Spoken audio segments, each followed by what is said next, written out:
Wilujeng Rayu pemirsa, berjumpa lagi bersama saya Ari Bayu dalam acara obrolan budaya Nusantara.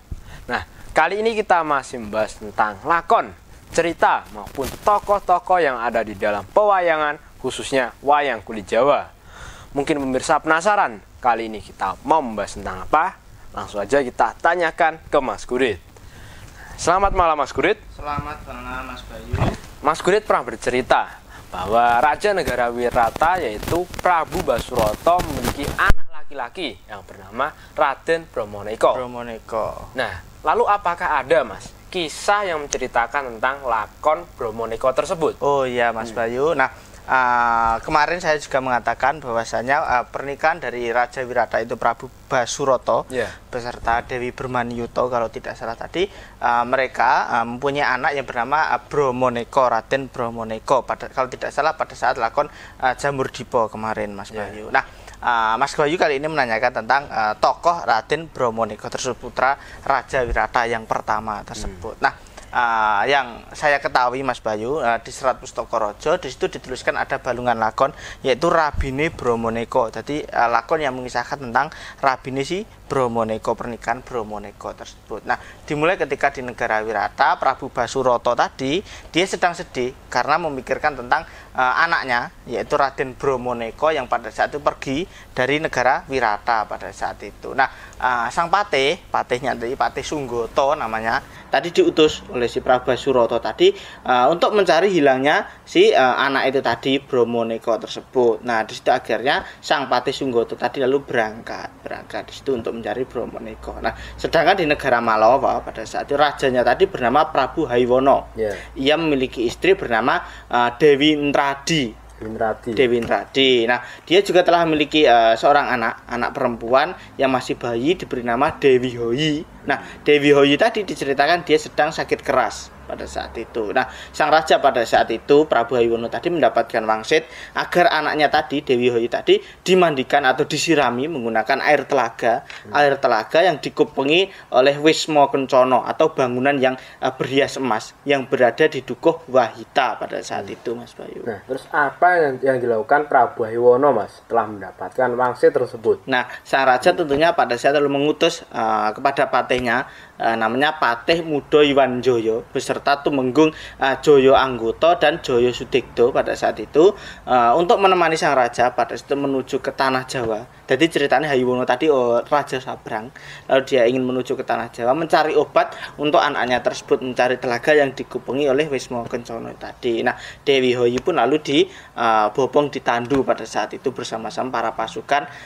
si Prabu Haiwono itu tadi Mas Bayu. Jadi Prabu Haiwono mengikuti wangsit yang ia dapat ya Mas? Benar sekali Mas Bayu. Nah, diceritakan di perjalanan tadi si Prabu Haiwono tadi telah sampai di tanah Jawa dan dia diceritakan bertemu dengan para pasukan Wiroto, pasukan Patih Sunggoto yang diutus untuk mencari si Bromoneko itu tadi. Nah, Prabu Haiwono pada saat bertemu dengan Patih Wiroto, di situ sang raja menceritakan tujuannya datang ke tanah Jawa tadi untuk mencari obat untuk anaknya Dewi Hoyi tadi yang sedang sakit. Nah, sang patih pada saat itu merasa lega bahwasanya yang datang tadi bukanlah musuh. Mereka lalu diceritakan berpencarlah untuk menemukan tujuannya masing-masing. Jadi si Patih Sunggoto untuk mencari Bromoneko, sedangkan si Haiwono pergi sendiri untuk mencari obat untuk Dewi Hoyi anaknya itu tadi.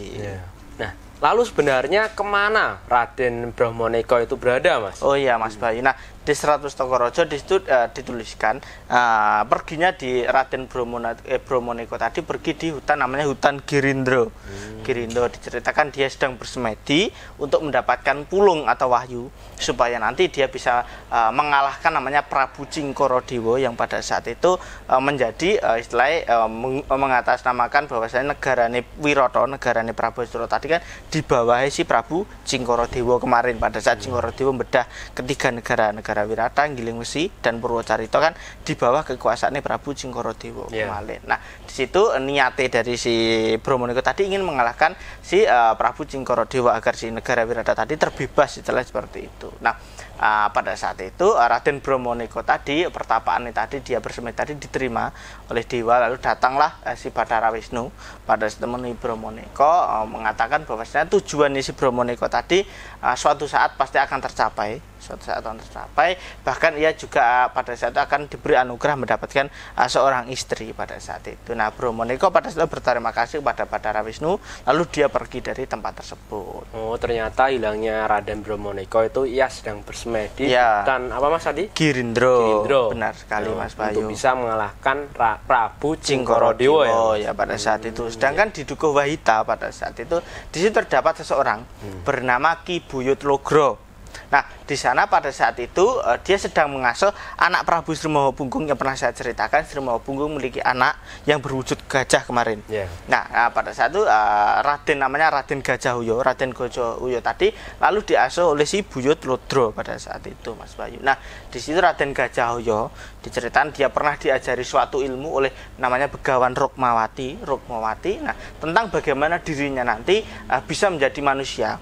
Dan dia juga ceritakan bahwasanya dia telah menemukan sebuah kaca yang bertuliskan Indradi pada saat itu Mas Bayu. Nah, lalu bagaimana tanggapan Ki Buyut Logro Mas akan hal tersebut? Nah, Ki Buyut pada saat itu mengatakan kepada si Raden Gajahoyo itu tadi bahwasanya kaca tersebut nantinya sebagai lantaran atau bisa jadi sebagai jembatan, nantinya Raden Gajahoyo tadi bisa menemukan sebuah kebahagiaan seperti itu. Nah, suatu hari si Raden Gajahoyo tadi pergi ke sebuah hutan karena dia seekor gajah, dia masuk ke dalam hutan. Nah, di hutan tersebut dia melihat seorang bidadari namanya Dewi Indradi yang pada situ sedang duduk di tepian telaga sambil di situ dia menangis karena kehilangan sebuah kaca. Nah, ternyata kaca tersebut yang ditemukan oleh si Raden Gajahoyo. Nah, Raden Gajahoyo pun datang menemui si bidadari tadi dan menanyakan tentang apa yang sedang ia cari. Di situ Indradi mengatakan dia sedang mencari kaca dan di situ Gajahoyo tadi mengeluarkan kaca yang ia dapat. Nah,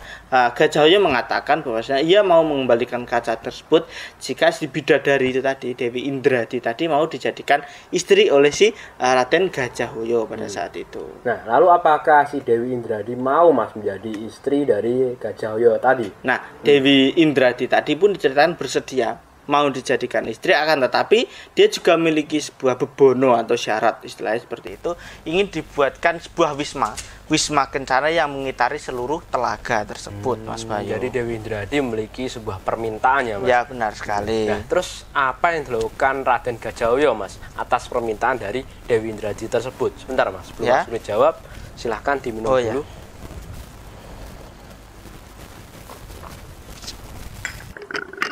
Silahkan dilanjut Mas. Nah, di situ Raden Gajahoyo tentunya dia menyanggupi akan hal tersebut, dia bersedia. Lalu diceritakan si Gajahoyo tadi duduk dan bersemedi, dia lalu berdiam diri mengucapkan mantra-mantra. Tiba-tiba semedinya tadi diterima. Nah, lalu di tepian telaga itu tadi ceritakan tiba-tiba ada bangunan Wisma Kencana tadi yang mengitari telaga itu tadi Mas Bayu. Nah, Sang Dewi pada saat itu senang, ternyata si Gajahoyo tadi tentunya juga sangat sakti. Nah, di situ Raden Gajahoyo lalu memberikan kaca, lalu diberikan kepada Dewi Indradi. Kaca yang ia temukan tadi diberikan kepada Dewi Indradi. Nah, diceritakan Sang Dewi pada saat itu sangatlah senang. Kedua permintaannya tadi telah diilhami atau dipenuhi pada saat itu. Nah, diceritakan Sang Dewi tadi lalu pamit pada Gajahoyo untuk melihat Wisma Kencana itu tadi dan menghitung jumlah dari wisma itu tadi. Nah, tetapi diceritakan setelah itu tadi si Dewi tadi tidak kembali. Dia malah kabur dari si Raden Gajahoyo pada saat itu. Nah, melihat kejadian itu tadi, Indradi yang kabur tadi, si Gajahoyo tadi lalu mengejar kepergian dari si Dewi Indradi pada saat itu. Oh, jadi setelah permintaannya dipenuhi oleh Raden Gajahoyo, si Dewi Indradi itu malah pergi meninggalkan Raden Gajahoyo. Benar sekali pada saat itu. Nah, diceritakan pelarian Dewi Indradi tadi bertemu dengan Raden Bromoneko tadi.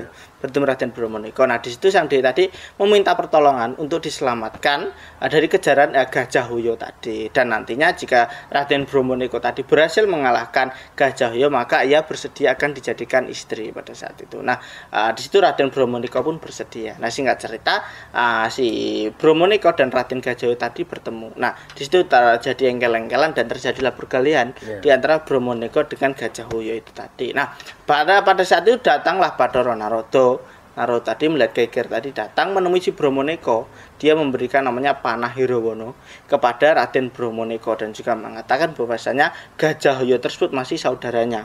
Jadi di situ panah Hirawana tadi minta untuk bisa meruat si Gajahhoyo nanti bisa kembali ke wujud jalma atau manusia. Nah, lalu akhirnya Bromoneko tadi mengarahkan senjata Hirawana tadi diarahkan ke si Gajahhoyo dan mengenai Raden Gajahhoyo tadi. Di situ Raden Gajahhoyo tadi setelah terkena panah Hirawana dia badar menjadi manusia, akan tetapi dia terpental karena terkena Prabawone dari panah Hirawana yang sangat sakti tadi. Dia terpental sangatlah jauh pada saat itu. Nah, Raden Bromoneko pada saat itu lalu kembali menemui Indradi tadi dan mengatakan bahwasanya Indradi tadi untuk dijadikan istri dibawa ke negara Wirata pada saat itu. Oh, jadi sekarang Raden Gajahhoyo dikalahkan oleh Raden Bromoneko ya, Mas? Benar sekali, Mas Bayu. Terus selanjutnya bagaimana itu, Mas? Nah, selanjutnya Mas Bayu kan akhirnya si Bromoneko kembali ke negara Wirata mengajak Indradi, sedangkan si Gajahhoyo tadi yang berubah menjadi manusia tadi kan terpental. Yeah. Nah, sedangkan pada saat itu Ki Buyut Logro tadi ternyata diam-diam dia mengikuti Raden Gajahhoyo yang pergi di hutan tadi. Nah, diceritakan dia itu tadi ditugaskan untuk menunggu Wisma Kencana itu tadi yang mengitari telaga itu tadi. Nah, pada saat itu datanglah si Prabu Haiwono tadi beserta istri dan anaknya, para rombongan membawa si Dewi Hoyi itu tadi. Nah, di situ Prabu Haiwono tadi menemui si Buyut Logro dan mengatakan tujuannya tadi datang ke tempat tersebut ingin memandikan anaknya yang sedang sakit pada saat itu, karena dia mendapatkan wangsit hanya air telaga tersebut yang mampu menyembuhkan anaknya. Nah, Ki Buyut Logro pada saat itu mempersilahkan tentunya. Nah, singkat cerita Dewi Hoyi tadi lalu dimandikan menggunakan air telaga yang dikepengi Wisma Kencana tadi. Setelah dimandikan pada saat itu sakit yang diderita oleh Dewi Hoyi tadi pada saat itu sembuh. Sembuh. Nah, tak berselang lama pada saat itu datanglah Raden Gajahhoyo tadi yang terpental tadi datang kembali ke telaga tadi untuk menemui Ki Buyut Logro yang telah berubah dirinya menjadi manusia itu tadi. Nah, di situ diceritakan si Raden Gajahhoyo tadi menceritakan kejadian yang dialami kepada Buyut Logro bahwasanya dia setelah berperang melawan Raden Bromoneko tadi, dia kalah, dia terkena panah tadi dan berubah dirinya menjadi manusia. Nah, Ki Buyut Logro pada saat itu sangatlah senang mendapatkan kabar tersebut dan mengatakan kepada Prabu Haiwono yang masih berada di situ bahwasanya Raden Gajahhoyo tadi merupakan anak raja, anak Prabu Sri Mahapunggung, dan yang membangun Wisma Kencana yang mengitari telaga tersebut adalah si Raden Gajahhoyo pada saat itu. Nah, lalu apa yang dilakukan Prabu Haiwono, Mas, setelah mengetahui yang membangun Wisma Kencana itu adalah Raden Gajahhoyo? Nah, di situ diceritakan Raden Gajahhoyo tadi lalu diberikan hadiah oleh Dewi Hoyi. Pada saat itu karena Dewi Hoyi telah sembuh tadi, lalu diberikan kepada si Raden Gajahhoyo sebagai wujud terima kasihnya Prabu Haiwono tadi karena telah menyembuhkan Dewi Hoyi. Nah, selanjutnya Raden Gajahhoyo tadi diceritakan dibawa ke negara Malawa untuk nantinya si Gajahhoyo nanti dijadikan raja di negara tersebut. Jadi si Gajahhoyo nanti diboyong istilahnya, ikut kembali bersama rombongan Prabu Haiwono kembali ke negara ini, dan nantinya jika sudah dewasa nanti akan dinikahkan dengan si Dewi Hoyi itu tadi, karena yang telah ibaratnya yang telah membantu menyembuhkan sang Dewi tadi karena si Raden Gajahhoyo, bisa dikatakan seperti itu. Nah, dari kisah dari Gajahhoyo tadi sudah selesai seperti itu yang saya ketahui. Nah, sedangkan si Bromoneko tadi di negara Wirata, Prabu Basuroto tadi telah bersama keponakannya Raja Negara Giling Wesi yaitu Prabu Bromo Satopo atau Raden Tritosto beserta Raja Negara Medang Kamulyan yaitu Prabu Cingkorodewo kemarin. Pada saat kedua raja tadi datang ke negara Wirata tadi sedang menanyakan hilangnya Raden Bromoneko itu tadi, dan juga istri dari Prabu Basuroto yang pada saat itu juga setelah hamil besar. Jadi Basuroto tadi telah juga besar. Nah, diceritakan istri dari Prabu Basuroto tadi lalu melahirkan anak perempuan diberi nama Dewi Bromoneki. Nah, tidak berselang lama pada saat itu datanglah Raden Bromoneko. Pada saat itu datang mengatakan bahwasanya dia telah mendapatkan calon istri yaitu Dewi Indradi, seorang bidadari. Nah, di situ untuk mempercaya istilahnya untuk gawe percaya sang raja tadi, sang Dewi tadi memberikan cupu namanya Cupurtno sebagai tanda bahwasanya dia merupakan bidadari dari Kayangan, istilahnya seperti itu. Nah, melihat kejadian tersebut para sesepuh raja-raja di situ tentunya sangatlah senang para tamu di situ. Nah, Prabu Basuroto pada saat itu menikahkan Dewi Indradi dan si Bromoneko, dan juga dia menanyakan kepada Prabu Cingkorodewo yang merupakan istilahnya raja utamanya di situ, apakah boleh si Bromoneko tadi menggantikan dirinya, menggantikan Basuroto tadi menjadi raja di negara Wirata pada saat itu. Nah, terus apa jawaban Prabu Cingkorodewo saat itu, Mas? Nah, Prabu Cingkorodewo lalu diceritakan mempersilahkan kepada Prabu Basuroto jika ia ingin purna tugas tali lengser ke Plabon lah pada saat itu. Bahkan Cingkorodewo pun juga bersedia nantinya dia akan melantik si Bromoneko. Nah, singkat cerita Raden Bromoneko di situ dijadikan raja di negara Wirata, menggantikan ayahnya Prabu Basuroto pada saat itu. Nah, di situ Raden Bromoneko tadi setelah dijadikan raja di negara Wirata, ia mengganti namanya, bergelar Prabu Basupati. Prabu Basupati atau Raja Negara Wirata kedua setelah si Prabu Basurata pada saat itu, Mas Bayu. Jadi sekarang Prabu Bromoneko itu menjadi raja di negara Wirata, bergelar Prabu Basupati. Prabu Basupati. Nah, setelah acara tersebut tiba-tiba datanglah patih dari negara Giling Wesi pada saat itu mengatakan bahwasanya negara nih Bromo Satopo pada kedatangan musuh raja raksasa dari negara Pringgondani yang merupakan masih keturunan dari garwa selir Prabu Bromo Satopo atau Tritusto tadi. Raja tersebut, raja raksasa itu tadi diceritakan bernama Prabu Goro Singoloto. Prabu Goro Singoloto tadi. Nah, Prabu Singoloto tadi diceritakan menyerang negara Giling Wesi yang pada saat itu rajanya tadi sedang berada di negara Wirata itu tadi, Mas Bayu. Nah, di situ Prabu Bromo Satopo tentunya kaget mendengar kabar itu tadi, lalu diceritakan dia istilahnya tergesa-gesa ingin kembali ke negara Giling Wesi untuk menyelamatkan negara dan istrinya. Dia meminta bantuan dari pasukan negara Wirata. Nah, diceritakan istri dari Prabu Bromo Satopo pada saat itu Trisuro tadi yang bernama Dewi Dati tadi telah melahirkan anak dampit lanang karo wedok tuh, laki-laki dan perempuan.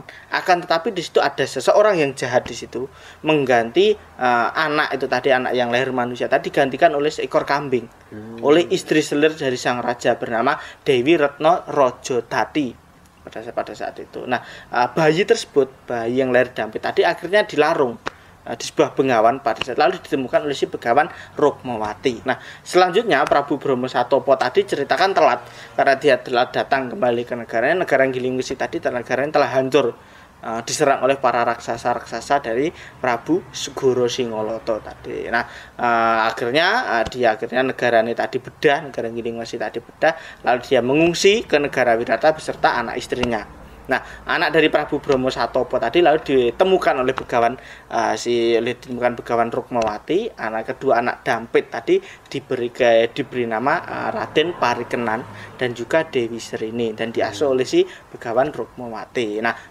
kedua tokoh Raden Parikenan dan pernah saya ceritakan pada saat di episode awal-awal kisah Mahabharata kemarin. Di situ kan ada beberapa kisah yang menceritakan tentang Raden Parikenan, ada pernikahan dan juga dia menjadi jago nih para dewa kan juga pernah, Mas Bayu. Nah, mungkin itu dulu Mas Bayu yang bisa saya sampaikan untuk pertemuan kali ini. Cerita yang menurut saya juga sangat menarik sekali mengisahkan tentang Bromoneko pada saat itu, dan juga kita mengetahui bahwasanya kita mengulang sejarah tentunya tentang si Parikenan yang merupakan anak dari Prabu Bromo Satopo Raja Negara Giling Wesi, Mas Bayu. Ya, terima kasih ya Mas Kurit. Sama-sama. Kisahnya tadi nanti bisa lanjut lagi cerita di episode selanjutnya. Nah, itu tadi pemirsa cerita dari Mas Kurit tentang Raden Bromoneko yang menikah dengan Dewi Indradi. Dan kemudian ia diwinusuda menjadi raja di negara Wirata bergelar Prabu Basupati. Mudah-mudahan cerita yang Mas Kurit sampaikan tadi bisa menambah pengetahuan kita semuanya tentang pewayangan, khususnya wayang kulit Jawa. Dan apabila ada salah-salah kata, kami mohon maaf. Tetap ikuti video kami selanjutnya hanya di Salam Budaya Nusantara.